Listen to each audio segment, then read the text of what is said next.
Hello my dear students, कैसे हो आप सब। मैं आलोकेश अग्रवाल अकाउंट्स पैटर्न पर एक बार फिर आपका स्वागत करता हूं। दोस्तों, आज हम लोग डिडक्शंस चैप्टर का जो टैक्स के अंदर डिडक्शंस का चैप्टर है उसके काफी सारे सेक्शंस कवर करने वाले हैं, जिसमें सेक्शन 80 सीसीसी वाले जो पार्ट है, हमने एक सेक्शन पढ़ा था एक दिन 80 सी जो अकेला पूरा बोर्ड कवर कर गया था। इसके अलावा सी फैमिली से ही कुछ और सेक्शंस हैं जो आज हम कवर करने वाले हैं। 80 सी फैमिली के सेक्शंस को देखो, फिर 80 डी फैमिली से 80 डी तो हमने पढ़ लिया था पिछली क्लास में। उसी फैमिली के दो और सेक्शंस है वो आज कवर करेंगे, और एक इस चैप्टर का सबसे लास्ट सेक्शन है 80 यू जो लगभग इससे मिलता जुलता सा है, इसलिए मैंने आज ही उसको लगवा दिया। तो आज हम लोग 3 और 5 8 सेक्शंस कवर करने वाले हैं एक ही क्लास में। बहुत छोटे छोटे से सेक्शन है, आइए बारीक सा डिफरेंस है सब में, तो जरा ध्यान से सुनते हैं क्या है। देखो बेटा, सबसे पहले आप बात करते हैं 80 ट्रिपल सी की। ट्रिपल सी में बेटा हमारे पास सरकार ने क्या ऑप्शन दिया है, कह रहे हैं ये कंट्रीब्यूशन आप कर रहे हो इसमें नेशनल पेंशन फंड में। देश में एक नेशनल पेंशन फंड है, यानी कि जैसे जो लोग चाहते हैं कि उनको रिटायरमेंट के बाद पेंशन मिलती रहे। सरकार ने तो बंद कर दी पेंशन योजनाएं जो जॉब में मिलती थी, लेकिन आप चाहते हो भाई बुढ़ापे में कोई तो सहारा हो, बेटा कमा के दे ना दे तो आपको पेंशन आनी चाहिए। तो आप क्या करते हो, अभी से अपना पैसा सेव करने लग जाते हो।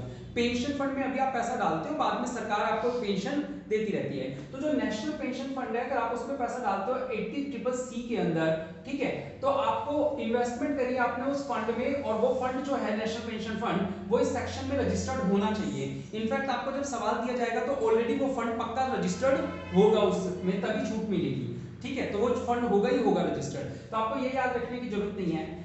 एक बात और कि जब आपको पेंशन मिलेगी उस जमाने में वो टैक्सेबल होगी नहीं होगी, तो वो पेंशन टैक्सेबल होगी। यानी सीसीडी में हमने ट्रिपल सी में हमने क्या पढ़ा सर, सिंपल सी बात है, अगर हम किसी नेशनल पेंशन स्कीम में पैसा जमा करवा रहे हैं तो उसकी छूट हमें मिल जाएगी। और मैक्सिमम कितनी छूट मिलेगी सर, कितनी भी ले लो, 80 सी आपको 1.5 लाख से बाहर तो जाने नहीं देता। आ रही बात समझ में। इसी सीसीसी वाले में ही एक सीसीडी, चलो हाँ यहीं पे रहने दो, ट्रिपल सी रहने दो। ट्रिपल सी के बाद अगले वाला क्या आ जाएगा, सीसीडी 1। वो ट्रिपल सी था, ये आ गया सीसीडी, और डी के साथ क्या लगाना है 1। बेटा ये भी पेंशन स्कीम ही है, ये टोटल सारा टॉपिक ये पेंशन स्कीम का ही है बेटा। यहाँ पे भी पेंशन स्कीम में जमा करवा रहे हो, लेकिन वो पेंशन स्कीम डेवलप किसने करी हो, सेंट्रल गवर्नमेंट की कोई पेंशन स्कीम हो। आप आज भी किसी भी बैंक में जाके देखोगे तो वहां पे एक प्रधानमंत्री, ये पेंशन को हिंदी में क्या बोलेंगे, जो भी बोलते हैं प्रधानमंत्री पेंशन बीमा योजना, ऐसे समझ लो। ऐसे प्रधानमंत्री की एक योजना चली है, जैसे ये बोले थे ना आपके बैंकों में वो वाले खाते, जनधन योजना खाते है ना। उसके बाद एक इंश्योरेंस की स्कीम आई थी 12 रुपए वाली, है ना, प्रधानमंत्री सुरक्षा बीमा योजना। 12 रुपए साल के में 1 लाख या 2 लाख का इंश्योरेंस हो जाता था। एक और स्कीम आ रखी थी इंश्योरेंस की 360 रुपए साल के, दो कुछ 360 65 रुपए, उसमें अलग इंश्योरेंस होता था। उसी समय पे एक और स्कीम आई थी जो शायद आप लोगों को पता नहीं हो, वो यही वाली थी। मतलब प्रधान जो सेंट्रल गवर्नमेंट की स्कीम होती है, किस चीज के लिए, पेंशन स्कीम होती है। ठीक है, तो आप चाहो तो उसमें भी पैसा जमा करवा के छूट ले सकते हो। अच्छा, pension scheme of central government, जरा सुनना, यहाँ पे आप पैसा कौन जमा करवा रहे हैं बेटा, आप खुद पैसा जमा करवा रहे हो। आप खुद, अगर आप सैलरीड पर्सन हो, यानी अगर आप जॉब में जाते हो और आपका पैसा जमा हो रहा है, तो आपको जो मैक्सिमम छूट मिलेगी वो मैक्सिमम कितनी होगी बेटा, आपकी सैलरी के 10% से ज्यादा नहीं होगी। वो जो मैक्सिमम छूट मिलेगी वो कितनी होगी, सैलरी का 10%। अब सैलरी के चैप्टर में तो कितनी सारी सैलरीज होती हैं, कौन कौन सी चीजें कवर होंगी, बेसिक और डीए कवर होगा। इन दोनों का टोटल का 10% से ज्यादा छूट आपको नहीं मिलेगी। आप जमा करवा सकते हो, छूट मैक्सिमम कितनी मिलेगी, सैलरी की 10%। लेकिन अगर मान लो मैं पैसे जमा करवा रहा हूं, मैं तो सैलरीड ही नहीं हूं, मैं पैसे जमा करवा रहा हूं, मेरा तो बिजनेस है, तो अगर सैलरीड पर्सन के अलावा कोई जमा करवा रहा है तो उसकी लिमिट कितनी बनाई है, कह रही आपके पूरे ग्रॉस टोटल इनकम जो है, चाहे वो किसी भी सोर्स से आ गई, पांचों हेड की मिला के, उसका 20% तक मैक्सिमम डिडक्शन ले सकते हो। और एक कंबाइंड जो मैक्सिमम लिमिट है वो 1.5 लाख की तो है ही, 1.5 लाख से बाहर तो आप जा ही नहीं सकते। एटीसी के घर में बैठे हो तो 1.5 लाख से ऊपर जा ही नहीं सकते। आगे बात समझ में बेटा, यानी यहाँ पे क्या बोला गया, सीसीडी 1 किसके लिए है, सीसीडी 1 है सर, अगर आप अपना खुद का पैसा पेंशन स्कीम में जमा करवाते हो, वो पेंशन स्कीम किसकी बनाई गई हो, सेंट्रल गवर्नमेंट की बनाई हुई पेंशन स्कीम हो, अगर आप उसमें पैसा डालते हो तो आपको छूट मिलेगी 80 सीसीडी 1 में। कितनी मिलेगी मैक्सिमम, अगर आप सैलरीड क्लास बंदे हो तो आपको अपनी सैलरी के 10% तक छूट ले सकते हो, और अगर आप सैलरीड क्लास नहीं हो, बिजनेस है या कोई भी दूसरे सोर्स से इनकम आ रही है आपकी, तो आप कितना ले सकते हो, 20% ऑफ ग्रॉस टोटल इनकम। और ये जो टोटल आ रहा है ये कभी भी 1.5 लाख से ऊपर आपका नहीं हो सकता। ठीक है, अगला देखना, ये अच्छा सेक्शन है 80 सीसीडी 2। सीसीडी 1 वो था, सीसीडी 1 और 2 में एक माइनर सा डिफरेंस है, क्या, यहाँ पे आप खुद पैसा जमा करवा रहे थे, यहाँ पे आपका बॉस भी पैसे जमा करवाता है। ठीक है। 80cc2 किस चीज के लिए बेटा? एम्प्लॉयर ने जमा करवाया पैसा pension scheme of central government, यानी pension scheme of central government में आप भी पैसा जमा करवा रहे थे, उसकी छूट आपने ले ली। आपका बॉस भी आपके नाम से ही पैसा जमा करवा रहा है आपके लिए ही, ठीक है, आपका बॉस भी करवा रहा है, तो वो छूट भी मिलेगी कौन से सेक्शन में? सीसीडी 2 में। खुद के पैसे की छूट सीसीडी 1 में, बॉस के पैसे की छूट सीसीडी 2 में, और उसकी भी मैक्सिमम लिमिट क्या होगी? जैसे ये थी 10% ऑफ सैलरी, तो ये भी क्या होगी? 10% ऑफ सैलरी। लेकिन एक मजे की बात ये है कि वो वाली जो छूट थी, जो खुद का पैसा जमा करवाया, वो 1.5 लाख की लिमिट के अंदर आनी थी, लेकिन ये वाली जो छूट है, जो बॉस ने पैसा जमा करवाया था, ये 1.5 लाख के ऊपर भी आपको छूट मिल जाएगी। यानी कि अगर इस वैल्यू को जोड़ने से 1.5 लाख से ऊपर टोटल जाता है तो अलाउड जा सकता है ना। अब वो 1.5 लाख ये अलाउड है, अलग से अलाउड है, तो क्या आपके बॉस आपके लिए जमा करवा रहे हैं तो ये अलग से मैक्सिमम 10% ऑफ सैलरी। हाँ, मैक्सिमम लिमिट है ना, क्लियर है। 1.5 लाख के अलावा है, बस जैसे 80cc वाले में लिमिट लगा दी थी ना 1.5 लाख, वो 1.5 लाख वाले में ये वाला सेक्शन काउंट नहीं होता, सीसीडी 2 सीसीडी 1 काउंट होता है। हाँ अच्छा, 80cc 1 भी क्या है? अब मेरे जैसे लोगों ने बोला सर एक बात सुनो, ये बंदा नौकरी कर रहा है, ये खुद के पैसे जमा करवा रहा है, आप इसको सीसीडी 1 में दे रहे हो छूट, इसका बॉस इसके पैसे जमा करवा रहा है, इसको सीसीडी 1 2 में भी दे रहे हो छूट, 1b में, सॉरी सीसीडी 2 में दे रहे हो छूट, तो सर इसको तो दो बार छूट मिल गई। मेरे जैसा बंदा जो खुद रोजगार पैदा करके खुद पैसा कमा रहा है, जो सैलरीड नहीं है, मुझे तो आपने एक ही बार ऑप्शन दिया पैसे जमा करवाने का 20%, वो कहने सर डबल तो दे दिया आपको, मैंने कहा नहीं है ये तो बात गलत है, उसको 2 बार दे रहे हो, मुझे 1 बार छूट दे रहे हो। तो उन्होंने कहा ठीक है तू और पैसे जमा करवा, तेरा कोई बॉस है क्या? मैंने कहा नहीं बॉस नहीं है। तो कह रहे पैसे कौन जमा करवाएगा? सर मैं कराऊंगा, आप तो बताओ छूट दोगे क्या? तो उन्होंने बोला हाँ, अगर तू वॉलंटरी अपनी इच्छा से, वॉलंटरी क्या होता है? इच्छा से, अगर तू अपनी इच्छा से नेशनल पेंशन स्कीम में पैसा जमा करवाता है तो तुझे मैक्सिमम अलग से 50,000 रुपए तक की छूट दे देंगे। जैसे इसको भी 1.5 लाख से ऊपर छूट दे रहे हैं ना, हमने क्या बोला सर उसके तो मजे हो गए, उसको तो 1.5 लाख से ऊपर भी छूट मिल जाएगी, मैं तो कुछ भी कर लूं, मेरे को तो 1.5 लाख से ऊपर छूट ही नहीं दोगे आप। तो सरकार ने कहा ठीक है तेरे को भी ऑप्शन दे रहे हैं, तू अगर अपनी इच्छा से नेशनल पेंशन स्कीम में और पैसा जमा करवा देता है, थोड़ा तो अकाउंट हो ही गया सेंट्रल गवर्नमेंट वाली स्कीम में, सेंट्रल गवर्नमेंट वाली में, नेशनल पेंशन स्कीम में अगर तूने कोई पैसा जमा करवा दिया तो अलग से छूट ले सकता है, लेकिन एक लिमिट लगा दी 50,000 तक, 50,000 तक की ले सकते हैं। ये 60 तक है क्या? 50 है बेटा, है ना, ठीक है, 50,000 रुपए तक की और छूट ले सकता है। कर दिया बराबर दोनों को, ठीक है।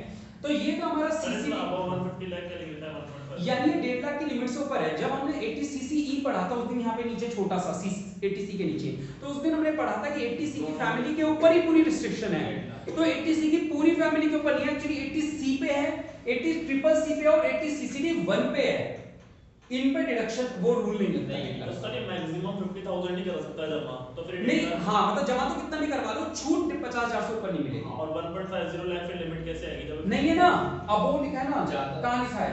तो ज्यादा लिखा है। हां तो ज्यादा कराने का सेंस क्या है? जब उसको मतलब मैक्सिमम 50,000 तक की छूट मिलेगी, तो अब इसका मीनिंग हुआ कि मान लो उसने अपनी ट्यूशन फीस, LIC इन सब की डिडक्शन मिला के 1,60,000 हो गई थी, हो गई 80C में वो 1,60 कर चुका है, अब 1.5 लाख की मिल गई डिडक्शन, जमा करवाए थे एक साथ, बच्चों की फीस, इंश्योरेंस, प्रीमियम मिला मिलू के सारी चीजें, कितना हो गया था उसका? 1,60, 1.5 लाख की छूट तो लेगी। अब वो कह रहा है नहीं मेरे को और छूट चाहिए, मैं क्यों दूं सरकार को टैक्स?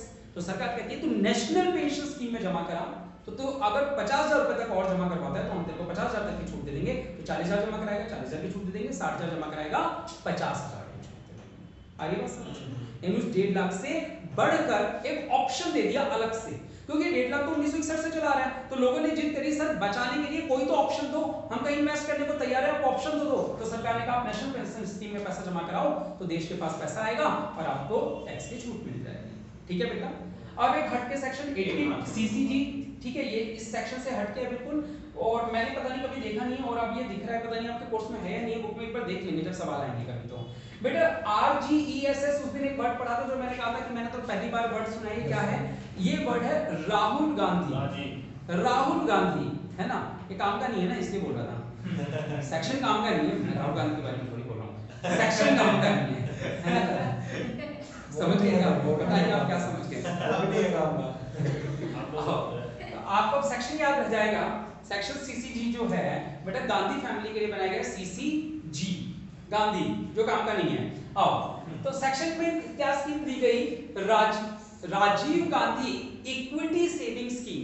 राजीव गांधी के नाम से एक स्कीम लेके आई गई, ये लिखा गया कि अगर आप लोग और पैसा बचाना चाहते हैं तो लोगों का क्या होता है, शेयर मार्केट के प्रति रुझान कम होता है पैसा लगाने में। लोग सोचते हैं यार ऐसी जगह पैसा डूब जाए, नहीं ऐसा इन्वेस्ट नहीं करते। तो लोग शेयर मार्केट में ज्यादा इन्वेस्ट करें, इक्विटी शेयर्स में इन्वेस्ट करें, इसलिए सरकार एक स्कीम लेके आई। क्या लेके आई? कहते हैं ये स्कीम केवल उन्हीं के लिए जो न्यू इन्वेस्टर है। न्यू इन्वेस्टर यानी जिसने पहले कभी एक भी इक्विटी शेयर खरीदा हुआ है, वो इसका सेक्शन का यूज नहीं कर सकता। ये किसके लिए है? जो बंदा पहली बार शेयर खरीद रहा है, इक्विटी शेयर। और उन्हीं के लिए जिनकी टैक्सेबल इनकम जो है वो 10 लाख रुपए से कम हो, ये सेक्शन उन्हीं लोगों के लिए है। तीसरी बात, डिडक्शन मिलेगी कितनी? आप जितने रुपए की इन्वेस्टमेंट करोगे, जितने रुपए का इक्विटी शेयर खरीदोगे, उसका 50% या पूरे साल के 25,000 रुपए। ठीक है, पूरे साल के कितने? 25,000 की डिडक्शन है। यानी अगर आपने 60,000 की इन्वेस्टमेंट करी है तो 60,000 का 50% कितना हुआ? 30 की नहीं मिलेगी, 25 की मिलेगी। सर वो ब्रैकेट में एल भी लिखा है। लोअर ऑफ, लोअर लिखना था तो ज्यादा आगे चले जाता है, इसलिए एल लिख दिया। लोअर ऑफ दिस है ना, या तो 25,000 या इन्वेस्टमेंट का 50%। इन्वेस्टमेंट 40,000 करी है तो 40,000 का 50% कितना हुआ? 20,000। तो 20,000 या 25,000 दोनों में से जो भी कम हो। हमारी बात समझ में सभी को पक्की बात? चलो ठीक है। अब कह रहे इक्विटी शेयर किसके? रिलायंस इंडस्ट्रीज के खरीदने क्या? कह रहे पागल हो, सरकार के खरीदोगे तभी तो देंगे, है ना। तो सरकार के कौन कौन से बोले इन्वेस्टमेंट किस में कर सकते हो आप? CNX 100 में। आपको पता है ना देश में दो NSE, एक NSE है BSE है। तो NSE वाले में CNX 100 है उनका, वो खरीदो। या BSE वाले में BSE 100 है, वो खरीदो। या फिर नवरत्न के शेयर खरीदो। आप जानते हो नवरत्न कौन है? भारत में जो नवरत्न को ले डूबी कांग्रेस सरकार जिस वजह से छूट गई थी, या आपने अगर वो पिक्चर देखी हो, कौन सी? हर्षद मेहता वेब सीरीज, तो उसमें भी वो क्या करता है, वो नवरत्न का ही पैसा निकलवा के लाता है। नवरत्न देश की ऐसी वो है, जैसे मैं आपको बताऊं, एक भेल वगैरह, BHEL सुना है आपने? नहीं सुना? अच्छा वो सुना है ऑयल का इंडस्ट्रीज की एक कंपनी है, बताना एक बार। जैसे IOCL है, इंडियन ऑयल कॉर्पोरेशन लिमिटेड, ऐसी ऑयल से एक नाम है, मुझे पता नहीं। मतलब देश के जो खनिज भंडार है ना, खनिज समझ गए, जमीन से, हाँ, तो ऐसे इनका जो, इन पे राष्ट्र की सरकारों का हक है, मतलब सरकारों ने बना रखा है। तो वो जो कंपनी बना रही थी सरकार ने, वो नवरत्न में गिनी जाती है। यानी भारत की ऐसी कंपनियां जिनके पास बेशुमार दौलत है और वो सरकारी दौलत है। मतलब तो हर्षद मेहता ने भी उस मूवी में दिखाया, क्या किया, वो बेशुमार दौलत यूं ही पड़ी हुई है बजट, यानी उनके फंड्स में पड़े हुए हैं लॉक्ड। अगर फंड को बाहर कहीं इन्वेस्ट करते हैं तो पैसा बढ़ता है ना, फंड को अगर घर की तिजोरी में जोड़ के रखोगे पैसे तो बढ़ेगा क्या? अब ये नवरत्न कंपनियां जो थी, इन्होंने क्या किया था, पैसा है इनके पास बेशुमार, बस वो पड़ा हुआ है उनके पास ही। तो इसने क्या किया, अंदर ही अंदर से सेटिंग करी कि आप कंपनी, आप इन्वेस्टमेंट करो और मैं तो ब्रोकर हूं, आपका इन्वेस्टमेंट लगवाता हूं कहीं पे और वहां से आपको इनकम आनी चालू हो जाएगी और मेरे को ब्रोकरेज आनी चालू हो जाएगी। तो इसने ऐसी कुछ सेटिंग्स करी थी और इसी सेटिंग में है ना, तो इसने ऐसी सेटिंग्स ढूंढी थी, बड़े बड़े कंपनी MLA मंत्रियों से मिल के, क्योंकि मंत्री है तो सेटिंग करवाएंगे, सही करना चाहिए। और क्या ब्लॉक पड़ा हुआ पैसा, क्या ब्लॉक पड़े हुए पैसे को उसने मार्केट में लेके आया, अपनी पहचान से लाया, है ना, कि भाई उन्होंने समझाया। तो एक ब्रोकर का काम ही क्या है, एक बंदे को समझाना कि आप इन्वेस्टमेंट करो सही जगह, पैसे को घर पे क्यों ब्लॉक कर रहे हो। तो उसने ऐसे ही नवरत्न कंपनी को वो सेटिंग करके किया ना, पर्सनली, खुले बाजार में नहीं किया। एक तो ओपन मार्केट में करो, सब लोगों के पास, एक अकेला सेटिंग किए जा रहा है। चलो, तो ये खैर फालतू सी बात है। आपको इस सेक्शन में क्या याद रखना है, सिंपल सी बात याद रखनी है। अगर कोई ऐसा वर्ड मिल जाए कि Rajiv Gandhi equity saving scheme में इन्वेस्ट किया है, तो इन्वेस्टमेंट की छूट ले लेना। कितनी लोगे? 25,000 या 50% ऑफ इन्वेस्टमेंट। फालतू सी बात थी, वैसे भी सेक्शन काम है। चलो अब बात करते हैं 80D फैमिली की बेटा, ठीक है। 80D फैमिली की, 80D मेडिकल इंश्योरेंस के लिए था जो हम पढ़ चुके हैं। 80DD किसके लिए बेटा? डबल डी, देखो इसको याद कैसे रखोगे, थोड़ी सी कंफ्यूजन हो जाती है बाद में। डबल डी को याद रख लो, डिसेबल डिपेंडेंट। क्या याद रखोगे? हैंडीकैप वर्ड है रियल में तो हैंडीकैप, ठीक है, लेकिन आप हैंडीकैप की बजाय क्या वर्ड याद रखो? Disable dependent. तो डबल डी याद हो गया आपको। अब डिसेबल डिपेंडेंट होता क्या है बेटा? आपके ऊपर जिम्मेवारी है आपके किसी छोटे भाई की, आपके बच्चे की जो डिसेबल है ना, डिसेबल डिपेंडेंट, उसके हाथ पैर कोई कटा हुआ है, बोल नहीं सकता है, अंधा है, कोई इस तरीके का डिसेबल पर्सन है जो आप पे डिपेंडेंट है, तो आपको छूट मिलेगी क्योंकि आप उस बंदे का ध्यान रख रहे हो, उस बंदे को जीवन दे रहे हो, संभाल रहे हो, तो आप एक नेक काम कर रहे हो। खैर आपके बच्चा है, आपके भाई है, नेक काम क्या है, लेकिन खैर आप संभाल रहे हो ना, उसका काम कर रहे हो। तो डिसेबल डिपेंडेंट अगर आपके घर में कोई है तो उस पर ज्यादा खर्चा आता है, इसलिए सरकार ने कहा कि अगर उसकी डिसेबिलिटी 40% से ज्यादा है, अगर 39% है तो नहीं, 40% से ज्यादा, यानी कि आपकी 5 उंगलियों में से 4 कटी हैं तो नहीं, अगर 5 कट गई तो मानेंगे कि झूठ है, 4 कटी है तो नहीं मानेंगे कि झूठ है, 5 कटी होंगी तो वो कह रहे 40% से ज्यादा डिसेबल है, डॉक्टर से सर्टिफिकेट बनवाना पड़ता है। तो आपको हर साल 75,000 रुपए आपकी इनकम में से यूं ही माइनस हो जाएंगे सीधा, कोई लिमिट में कुछ नहीं, सीधा 75,000 रुपए माइनस हो जाएंगे अगर आपके ऊपर जो डिपेंडेंट डिसेबल है उसकी जो डिसेबिलिटी है वो 40% से ज्यादा, ठीक है, अप टू 40 से 80 के बीच में हो, और अबव 80% से ऊपर डिसेबल है, मतलब ये मान लो बिल्कुल ऐसा ही है कि वो खाट पे पड़ा रहता है, आपको सबको संभालना है, तो फिर आपको साल की कितने रुपए की छूट दी जा रही है? 1.25 लाख रुपए की। ये तो तब था जब डिपेंडेंट डिसेबल हो आपके ऊपर। मैं आप सीधा 80U पे लेके आ रहा हूं आपको एक बार।